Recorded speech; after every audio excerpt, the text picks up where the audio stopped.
Paz de Cristo, irmãos.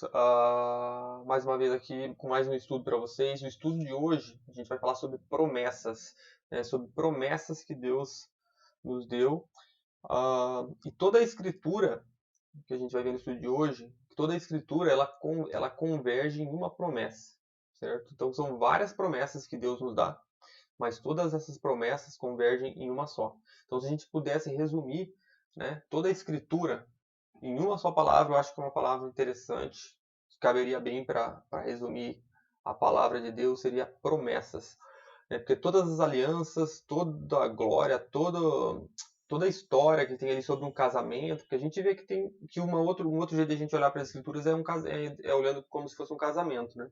Porque a gente vê que logo lá no início teve aqui o casamento entre Adão e Eva, né? Que os dois deixaram pai e mãe, se tornaram uma só carne. Lá em Efésios, a gente vai ver que Paulo usa isso, fala que aquilo era sobre Cristo e a igreja. A gente vê que Deus ele se casou com o seu povo.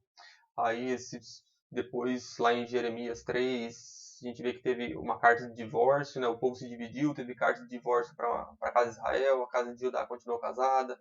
A gente vai ver lá em Apocalipse, então, que vai ter um casamento, tem o noivo, a noiva, uma nova aliança, um novo casamento. Então a gente vê que a gente podia resumir também como um casamento, mas a gente vê que até o casamento eles todos convergem em uma promessa, né? Então o tema do estudo de hoje vai ser as promessas. Então no Antigo Testamento a gente vai ver aqui durante o estudo que vão ser dadas várias promessas. A gente vai ver as mais importantes, né? Não vamos ver todas, mas as mais importantes a gente vai dar uma olhada. Então, no Antigo Testamento é dado várias promessas, são reveladas essas promessas. E no Novo Testamento a gente vai ver o cumprimento dessas promessas, né? Promessas que já se cumpriram, que ainda vão se cumprir no retorno de Cristo. Então a gente vê que o Novo Testamento é o cumprimento das promessas que foram dadas no Antigo Testamento. Tudo converge em uma promessa. Uma outra coisa interessante é que a promessa é uma coisa única, né? São muitas promessas que convergem em uma promessa, mas ela é uma única promessa. Ela não existe duas promessas, uma promessa para Israel, uma promessa para a igreja, como se fossem coisas divididas. Não, é um só povo, uma só promessa. É uma unidade aí, certo? Por isso que a Bíblia é um livro único, né? Ela tem um início, meio e fim. E quando a gente divide o Novo Testamento do Antigo Testamento, no Antigo Testamento, como eu disse, então a gente vai ter promessas que foram feitas. Se a gente não vê o Novo Testamento, a gente não vai ver o cumprimento dessas promessas. E se a gente pegar só o Novo Testamento separadamente, a gente vai ver cumprimentos, né, de promessas, mas a gente não vai saber por que promessas foram essas que tá sendo cumprida ali, certo? Então, a partir daí, então, vamos então estudar um pouquinho sobre essas promessas, então. Então, lá no início, lá em Gênesis 1, 2, 3, no início, na criação, então a gente tem a criação. Logo depois, ali em Gênesis 3, a gente já tem a queda. E logo após a queda, ali em Gênesis 3 mesmo, a gente já tem a primeira promessa, que a gente vai dar uma olhada ali. Vamos mudar aqui então para a palavra. Ó, aqui em Gênesis 3. Então, se você ler Gênesis 3 aqui, você vai ver que teve a queda. E logo depois aqui, ó, Deus já está então dando uma sentença aqui para a serpente, né? E dentro dessa sentença ele vai fazer uma promessa, que é chamada de proto-evangelho, né? Porque está falando de Cristo aqui. Então, aqui em 3,14, ó, ele está falando para a serpente, e ele vai falar aqui no 15, ó, porém inimizade entre você e a mulher, você que é a serpente, mulher aqui no contexto aqui imediato aqui, se referindo a Eva, né? Entre a sua descendência e o descendente dela. Esse lhe ferirá a cabeça e você lhe ferirá o calcanhar. Então aqui a primeira promessa que a gente já vê na palavra está sendo dita, que vai ter uma inimizade entre a serpente e a mulher, entre a descendência da serpente e o descendente dela. Uma coisa interessante é que em outras versões, por exemplo, se aqui na ACF, deixa eu mostrar aqui, vai tá dizendo assim, ó, por inimizade entre ti e a mulher, entre a tua semente e a sua semente. Então fica assim como se fosse a semente, a descendência, né? Só que a NVI ela traduz esse texto em particular de uma maneira melhor, porque o descendente aqui está realmente no singular, no hebraico. Então, a inimizade seria entre a descendência da serpente e o descendente no singular da mulher. E esse descendente da mulher no singular é Cristo.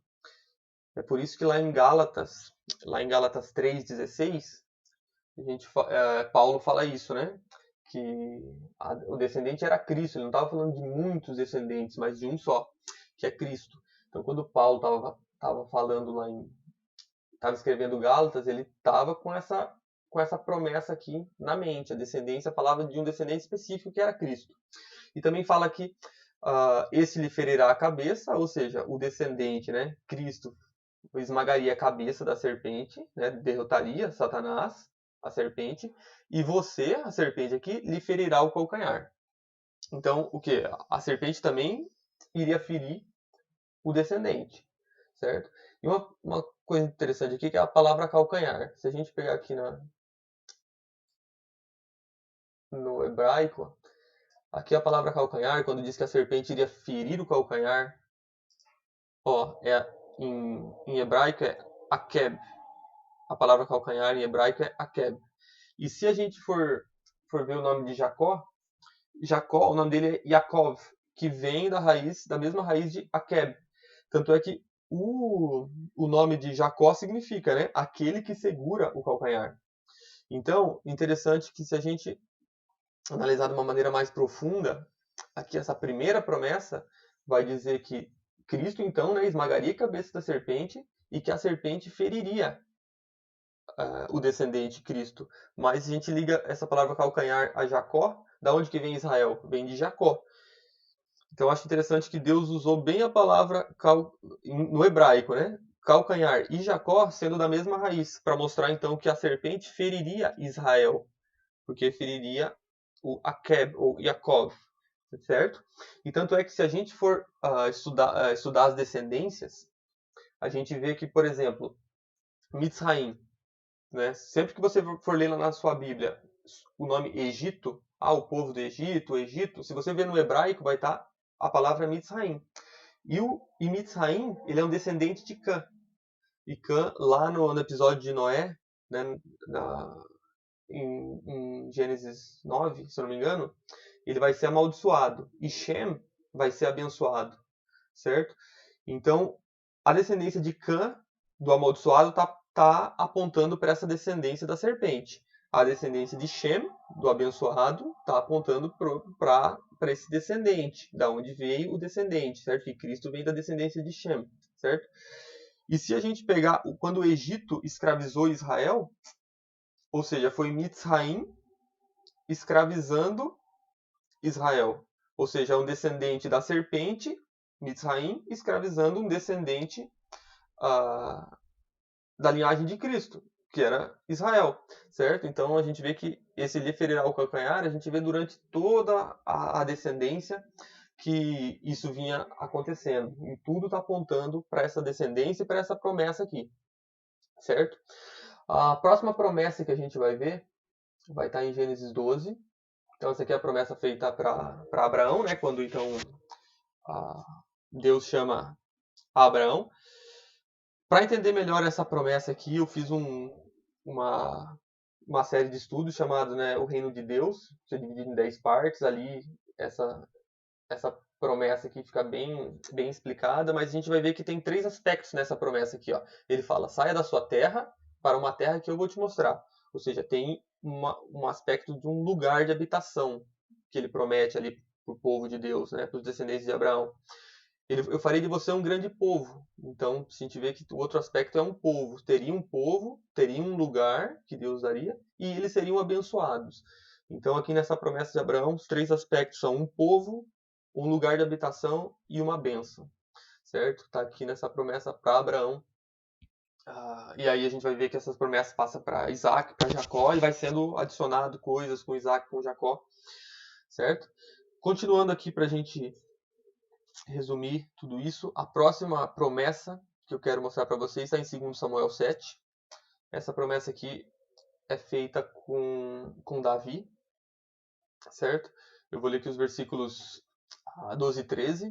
vai dizer aqui, ó: quando a sua vida chegar ao fim e você descansar com seus antepassados, escolherei um de seus filhos para sucedê-lo, um fruto do seu próprio corpo, e eu estabelecerei o reino dele.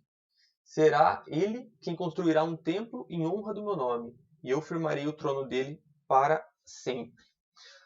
Então, a gente vê que o contexto imediato aqui, do que está sendo dito aqui, ele está apontando para Salomão, certo? Seria o filho de Davi, que iria construir, quem construiu o templo foi Salomão, certo? Mas a gente vê que o reino de Salomão ele não foi eterno, ele não durou para sempre, né? Um reino que duraria para sempre. Logo após a morte, né, de Salomão, a gente vê então que tem a divisão do reino, né? A glória de Israel ela caiu. O reino do norte dividiu entre reino do norte e reino do sul, para quem conhece as duas casas, isso está bem claro, certo?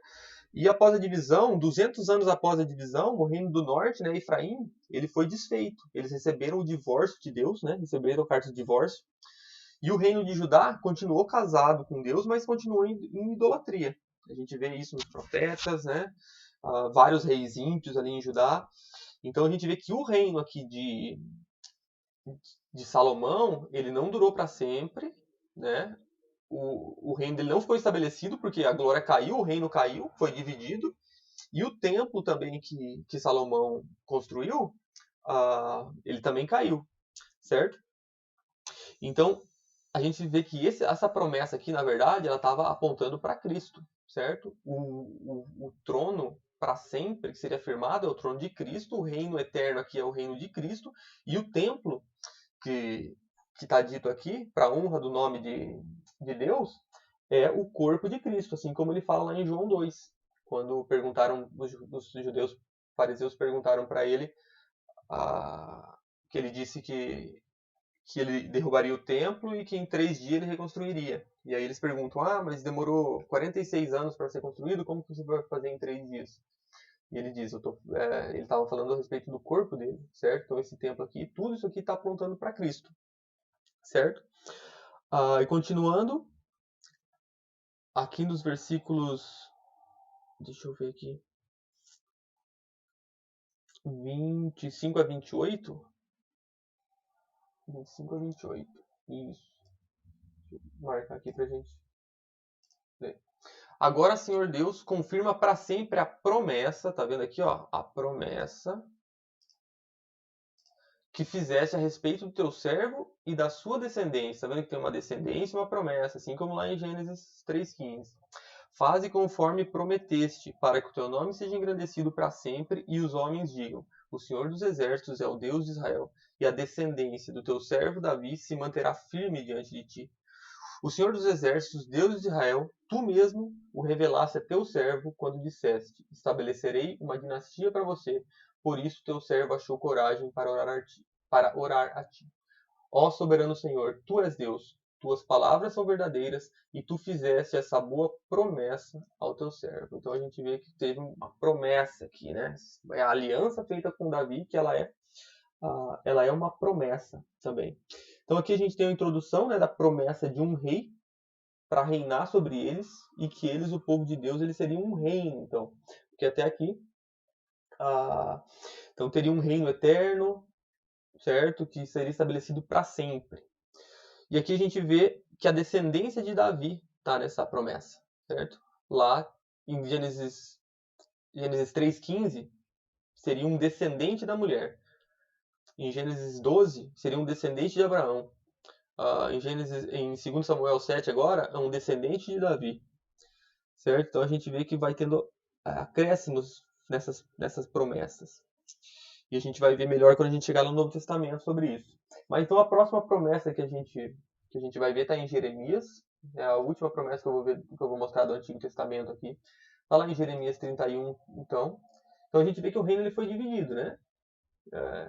Foi prometido ali que um filho de Salomão, né? Um descendente não um filho de Salomão, um descendente de Davi, então um filho de Davi estabeleceria um reino eterno, né? Um trono que duraria para sempre, estabeleceria o reino de Deus. Só que a gente vê que foi dividido, então. Não era com Salomão. Salomão não cumpriu aquilo, o reino foi dividido, a glória de Israel caiu. E aqui em Jeremias 31 a gente tem mais uma promessa. Lá nos versículos 31 a gente vê então a promessa da nova aliança. Eis que vem dias, diz o Senhor, em que farei uma nova aliança com a casa de Israel e com a casa de Judá. Né? Eles invalidaram a aliança e eles colocariam a lei no coração, né? Então aqui tem uma promessa de uma nova aliança, da restauração daquele reino que caiu e que foi dividido. E aquela promessa seria cumprida. Não foi em Salomão, mas seria cumprida em um descendente de Davi, em um descendente de Abraão, um descendente da mulher, como foi dito nas promessas. Então todas essas promessas foram feitas. E ampliando ainda mais essa promessa aqui da restauração, vamos para Jeremias 23, do 3 ao 8, vai dizer assim, ó: E eu mesmo recolherei o restante das minhas ovelhas, de todas as terras para onde eu os tiver afugentado, e as farei voltar aos seus apriscos, e frutificarão e se multiplicarão. E levantarei sobre elas pastores que as apacentem, e nunca mais temerão, nem se assombrarão, e nenhuma delas faltará, diz o Senhor. Eis que vem dias, diz o Senhor, em que levantarei a Davi um renovo justo. Então aqui é o descendente, a descendência de Davi lá, que estava sendo dito na promessa. A descendência de Davi é esse renovo justo. E sendo rei, reinará, e agirá sabiamente, e praticará o juízo e a justiça na terra. Nos seus dias, olha aqui as duas casas de novo, Judá será salvo e Israel habitará seguro. E este será o seu nome com o qual Deus o chamará, o Senhor, justiça nossa. Portanto, eis que vem dias, diz o Senhor, em que nunca mais dirão: Vive o Senhor, que fez subir os filhos de Israel da terra do Egito. Mas vive o Senhor, que fez subir e que trouxe a geração da casa de Israel da terra do norte e de todas as terras para onde os tinha espalhado ou arrojado, e habitarão na sua terra. Então aqui a gente vê promessas sendo feitas de uma restauração do reino de Israel, certo? Que nunca mais se lembrariam, vai ter dias, isso lá na volta de Cristo, né? Então vem dias em que nunca mais dirão, que eles nunca mais lembrarão daquele primeiro êxodo, quando fez subir os filhos de Israel da terra do Egito, o êxodo que a gente tem ali na palavra. Mas a gente vai se lembrar do quê? Do segundo êxodo, que é aquele êxodo que a gente tem ali no Antigo Testamento, ele era uma figura do verdadeiro êxodo que aconteceria na realidade, na plenitude das coisas em Cristo. E é esse êxodo que vai ficar lembrado, a geração da casa de Israel, da terra do norte, ou seja, Efraim, que tinha sido espalhado para todas as terras, voltando. Então é isso que a gente está vendo aqui nessas promessas. Então, resumindo as promessas que a gente viu até aqui, a gente viu algumas, né? As mais importantes, mas o resumo das promessas que a gente viu até aqui, então, vai ser o seguinte. Deixa eu voltar aqui para a tela. Então, o resumo das promessas eu anotei aqui só para a gente não esquecer. Primeiro, então teve a promessa de um descendente, né, da mulher, lá em Gênesis 3,15. Alguém nascido de mulher, seria um descendente da mulher que caiu ali, Eva, seria um humano que pisaria a cabeça da serpente, mas a serpente feriria o calcanhar dele, esse calcanhar apontando para Israel e apontando também para o próprio descendente, né, o corpo e a cabeça. Todos seriam feridos, certo? Cristo foi ferido no madeiro. Então, segundo lugar, lá quando ele chama Abraão, então lá tem a promessa de um povo, de um lugar de habitação, uma bênção, né? E que através desse povo, dessa descendência, todas as famílias da terra seriam abençoadas. Terceira promessa, ali em 2 Samuel 7, então tem a promessa de um rei, né? Que ele reinaria eternamente e construiria um templo onde o trono dele estaria eternamente. E quarto, então, a gente viu ali a promessa em Jeremias de uma nova aliança, né? Onde ambas as casas de Israel, que foram divididas, elas seriam restauradas, elas receberiam a lei no seu coração através do Espírito Santo, né? Em vez de as pedras irem parar em tábuas de pedra, as leis irem parar em tábuas de pedra, ela seria colocada através do Espírito Santo no coração do povo, certo? Então, se a gente parar aqui, como eu falei que a gente não pode dividir o Antigo e o Novo Testamento, certo?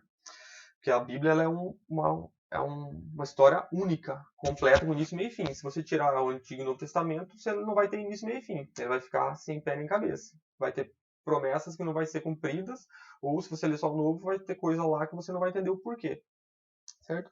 Então, se a gente parasse aqui, a gente tem todas essas promessas e não ia entender qual seria o cumprimento, o desfecho de tudo isso, certo?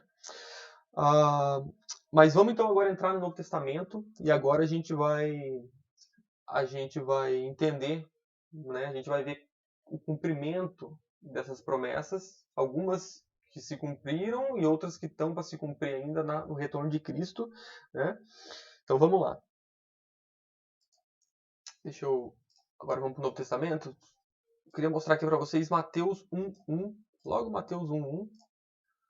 Né? Lembra que as promessas lá foram feitas para Abraão, teve uma promessa que foi feita para Davi, e aqui logo em Mateus 1:1, Mateus já começa assim, ó, livro da geração de Jesus Cristo, o filho de Davi, o filho de Abraão. Então ele já começa aqui, Mateus já começa, ó, esse aqui, ó, esse Jesus Cristo, ele é o filho de Davi, ele é o filho de Abraão. Aquelas promessas feitas para o filho de Davi e para o filho de Abraão, é esse Jesus Cristo aqui que veio cumprir, né? Ele cumpriria todas aquelas promessas, onde todas as promessas vão convergir, está em Cristo, certo? Em Atos, vamos aqui em Atos 13, no 23.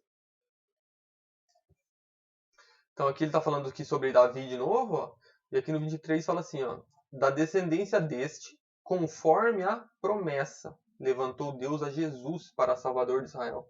Então, conforme a promessa que tinha sido feita lá no Antigo Testamento, estava em Jesus, o Salvador de Israel. Da descendência de quem? De Davi. Certo? Continuando aqui em Atos 13, ainda no 32 e 33, vai dizer assim, ó. E nós vos anunciamos que a promessa que foi feita aos pais, Deus a cumpriu a nós, seus filhos, ressuscitando a Jesus. Certo? Então a gente vê que a promessa, ela também estava... Uma dos aspectos da promessa inclui a ressurreição. Certo? Então a promessa tinha sido feita aos pais lá no Antigo Testamento e ele cumpriu ressuscitando a Jesus. Por que a promessa também inclui aqui uma ressurreição? Se a gente for lá em Romanos 4, no versículo 3, vai dizer aqui, ó. Pois, o que diz a Escritura?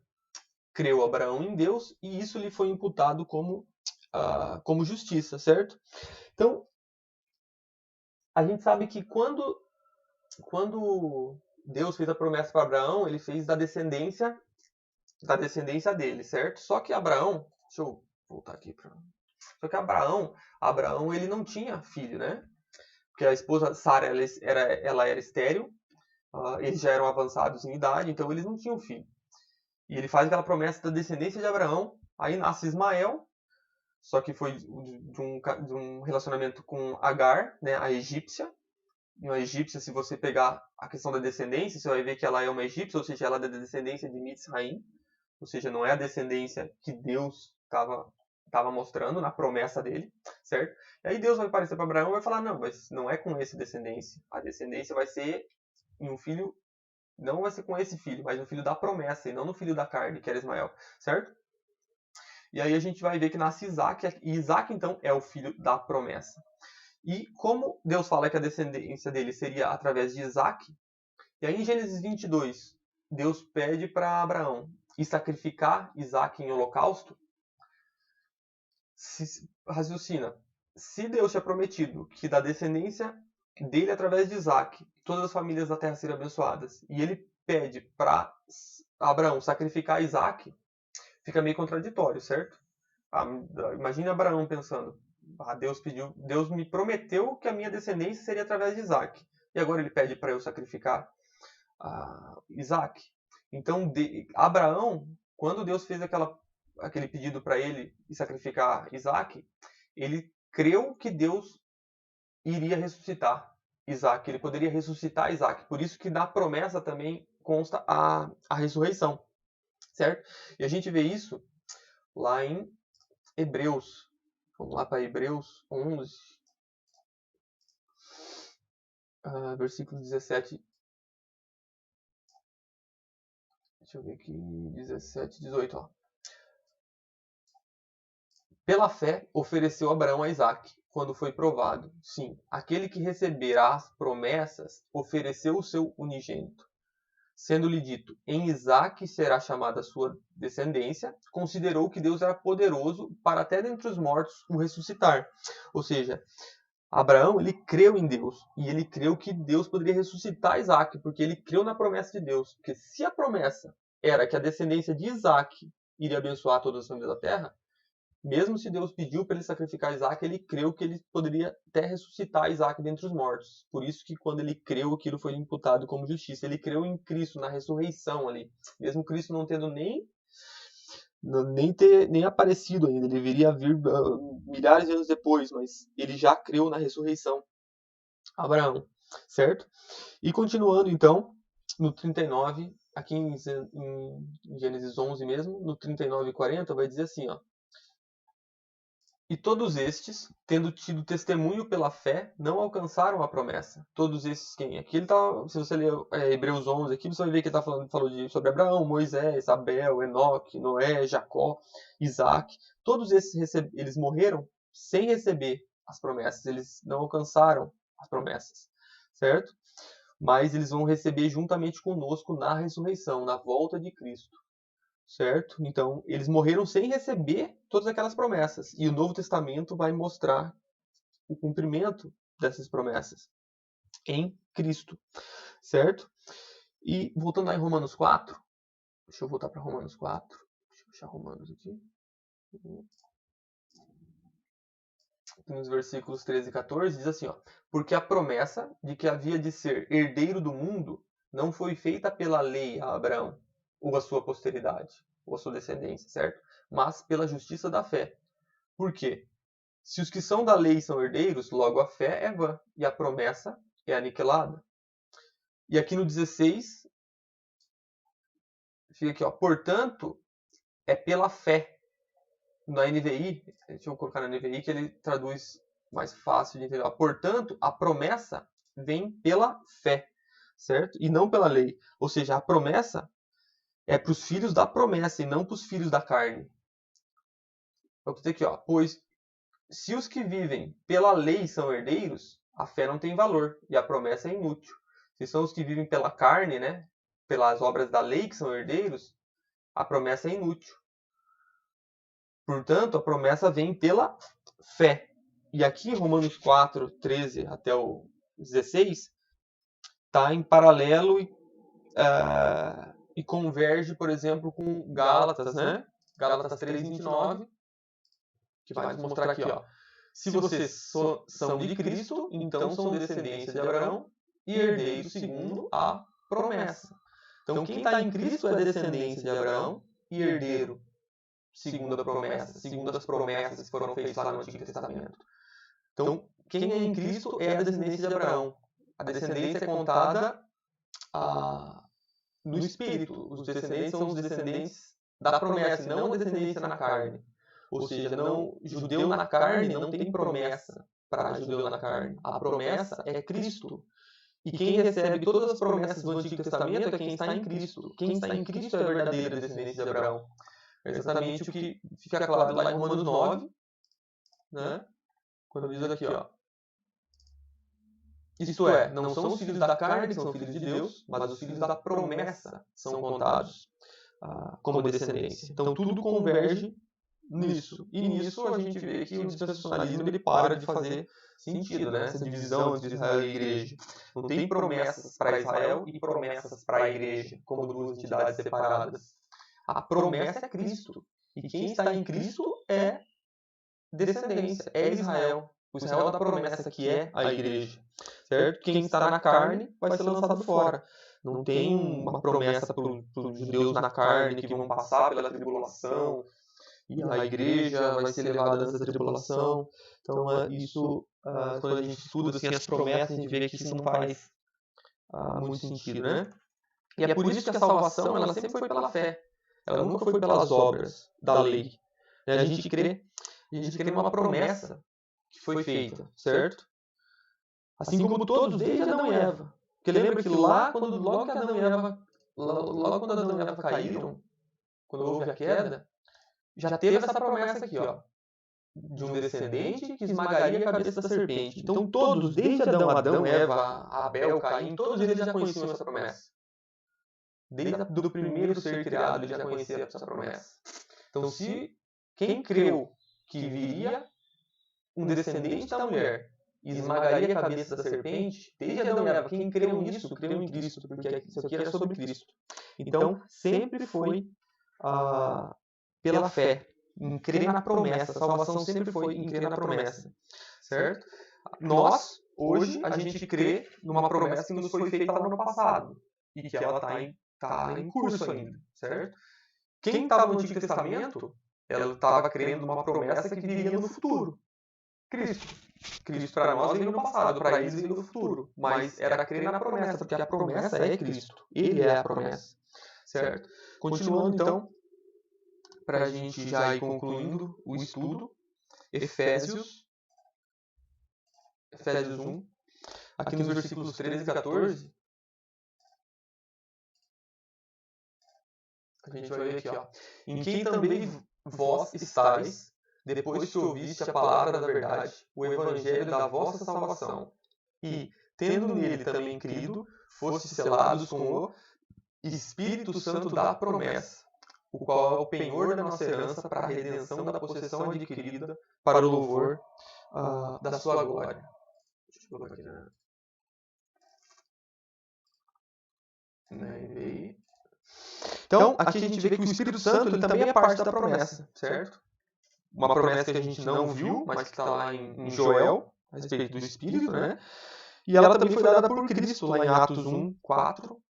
Deixa eu só mostrar aqui, ó, Atos 1, 4. Ó. Enquanto comia com eles, deu-lhes essa ordem: não saiam de Jerusalém, mas esperem pela promessa do meu Pai, da qual eu lhes falei. Essa promessa que eles deveriam esperar aqui, que ele está se referindo ao Espírito Santo. Certo? E a gente vê aqui em Efésios 1, que o Espírito Santo ele é a garantia da nossa herança. Então, o Espírito Santo ele é a garantia da promessa e o revestimento de poder em nós. E lá em 2 Pedro, segunda carta de Pedro 3, do 8 ao 10, vai dizer o seguinte: não se esqueçam disso, amados. Para o Senhor, um dia como 1000 anos, e 1000 anos como um dia. O Senhor não demora em cumprir a sua promessa, como julgam alguns. Ou seja, a promessa vai ser cumprida no tempo determinado por Deus. Tem gente que fala, mas Jesus não voltou ainda, então deve ser, não volta mais. Então, alguns julgam que está demorando, mas para Deus, um dia como 1000 anos, 1000 anos como um dia. Pelo contrário, ele é paciente com vocês, não querendo que ninguém pereça, mas que todos cheguem ao arrependimento. O dia do Senhor, porém, virá como ladrão. Então você vê que a promessa, ele está falando sobre a promessa que vai vir, e ele vai falar aqui sobre o dia do Senhor. Então a gente vê que o dia do Senhor ele também faz parte da promessa. Certo? No Antigo Testamento tem... Está falando sobre isso também, só que eu não pude ver todas as promessas que estavam no Antigo Testamento, eu vi só as mais importantes, certo? Mas a gente vê aqui que o dia do Senhor ele também faz parte da promessa. Né? E a unificação de Israel, lembra que uma das promessas lá em Jeremias 31, Jeremias 23, falava sobre a reunificação, né, em Cristo, das duas casas de Israel. E em Hebreus, a gente vê que isso também se cumpriu em Cristo. Aqui em Hebreus 8, ó. Pois, se a primeira aliança fosse perfeita, não seria necessário procurar lugar para outra. Deus, porém, achou o povo em falta e disse: estão chegando os dias em que faria uma nova aliança com a casa de Israel e com a casa de Judá. Certo? Então, todos os aspectos das promessas... Deixa eu voltar aqui. Então, todos os aspectos, todas aquelas promessas que foram feitas no Antigo Testamento, todos os aspectos que a gente viu na promessa, elas convergem em uma promessa só, que é quem é Cristo. Tudo converge nele. A gente vai ver aqui, ó, então, que a promessa da redenção foi feita, ela é através de quem? Através de Cristo. A promessa da descendência, o povo, ela é através de quem? Através de Cristo. Porque lembra que lá em Gálatas 3 fala: e se sois de Cristo, então sois a descendência de Abraão e herdeiros da promessa. Ou seja, o povo é por Cristo. Promessa de um lugar de habitação. O templo que seria construído, que seria um lugar eterno, é quem é o corpo de Cristo. Então, o lugar está em Cristo. A bênção que foi dada lá para Abraão está em quem? Está em Cristo. A promessa de um rei que foi dado lá para Davi, do filho de Davi, que reinaria eternamente. Quem? É Cristo. O dia do Senhor, que está ali na promessa, a gente acabou de ver. O dia do Senhor é o quê? É o dia de Cristo. Né? O retorno de Cristo, é o único retorno. Não em duas fases, mas de uma vez só. Certo? A promessa do Espírito Santo, que fazia parte da promessa, foi dada por Cristo para nós. A promessa da ressurreição, que Abraão creu, que é a primícia dos que dormem, primeiro ressuscitou, a ressurreição está em quem? Em Cristo. A promessa da restauração de Israel, das duas casas se unem através de quem? Através do sangue de Cristo. E a promessa do descanso, lá em Hebreus 4, eu não coloquei aqui, mas lá a gente vê do descanso, né? Uma promessa de um descanso eterno. O descanso está em quem? Está em Cristo. Então a gente vê que todas aquelas promessas do Antigo Testamento, que foram reveladas no Antigo Testamento, elas se cumprem em Cristo. Então, voltando aqui para o texto, a gente vê em Efésios 1, deixa eu voltar lá para Efésios 1, os versículos 9 e 10, vai dizer assim, ó.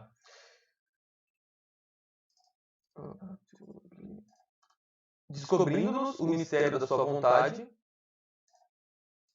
segundo o seu beneplácito, que propusera em si mesmo, de tornar a congregar em Cristo todas as coisas, na dispensação da plenitude dos tempos, tanto os que estão no céu como os que estão na terra. Ou seja, todas as promessas em Cristo, em Cristo todas elas convergem. E vai ser na dispensação da plenitude dos tempos. Quando todas vão estar cumpridas na sua plenitude, é lá na volta de Cristo. No retorno de Cristo. E aqui em 2 Coríntios 1, isso fica bem claro também, no versículo 20, vai dizer assim, ó. Porque todas quantas promessas há de Deus, então todas quantas promessas há de Deus lá no Antigo Testamento que foram prometidas, todas são nele o sim e por ele o amém, para a glória de Deus por nós. Então todas aquelas promessas, tudo converge em Cristo. Nele, em Cristo é o sim e em Cristo é o amém. Então todas aquelas promessas, então a palavra, ela converge em uma promessa, que é Cristo, certo? E então é isso, é o estudo que eu tinha para hoje, irmãos. Eu dei alguns textos, a gente poderia gastar, o vídeo teve 37 minutos, a gente poderia ficar 2, 3 horas falando sobre as promessas e como tudo converge em Cristo. Mas esse foi um resumo, e aí se vocês quiserem buscar mais textos, tem vários outros textos que eu poderia ter falado aqui, mas o vídeo ia ficar muito grande. Então eu dei um resumo, né, uma ideia de como tudo se converge em Cristo, de como todas as promessas convergem em Cristo, e que não tem duas promessas, uma para Israel, uma para a igreja, coisas separadas. A Bíblia é um único livro, com início, meio e fim, e tudo converge em Cristo. Quem está em Cristo é a descendência de Abraão. Não tem mais promessa para a descendência de Abraão na carne.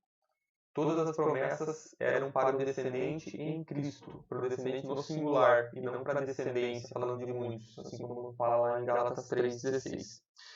Correto, irmão? Então, que Deus abençoe, espero que vocês tenham gostado, e a paz de Cristo a todos.